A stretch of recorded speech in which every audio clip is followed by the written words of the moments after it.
সন্তান ৩-৪ বছর পর্যন্ত বিদেশে।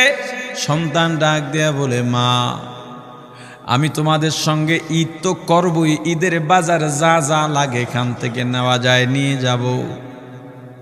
মা বাবা অন্যান্য মানুষের সঙ্গে গল্প করে বেড়ায়, আনন্দ উচ্ছ্বাস প্রকাশ করে বেড়ায়, আমার সন্তান আসবে একসঙ্গে ঈদ করব।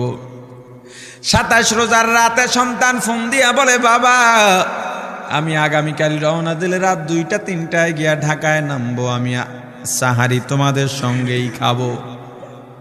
মা বসে আছে, মায়ের সন্তানের বাবাও বসে আছে, সন্তান আসবে। রাত্র ২টা-৩টা হয়ে গেছে, সাহারির সময় হয়ে গেছে, সন্তানের খবর নাই।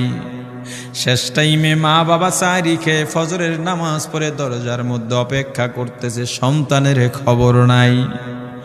৮টা, ৯টা, ১০টা বেজে গেছে, মায়ের মনটার ভালো লাগে না। স্বামীকে ডেকে বলে, স্বামীরে আমার সন্তান কই, আমার মনটা ভালো লাগে না, একটা ফোন লাগাও। স্বামী ডাক দিয়া বলে, চিন্তা করো না, ঈদের সময় যানজট থাকতে পারে, চলে আসবে। কিছুক্ষণ পর বাবার মনটাও ভালো লাগে না, বাইরে নেমে পায়চারি করতেছে। হঠাৎ করে একটা ফোন চলে আসছে। সন্তানের ফোন দেখে বাবার সে কি আনন্দ। ফোন রিসিভ করে যখনই সালাম দিল, অপর প্রান্ত থেকে সালামের উত্তরে সন্তানের কণ্ঠ পাওয়া যায় না। বাবা ডেকে বললেন, বাবা তুমি কে? এটা তো আমার সন্তানের কণ্ঠ নয়, তবে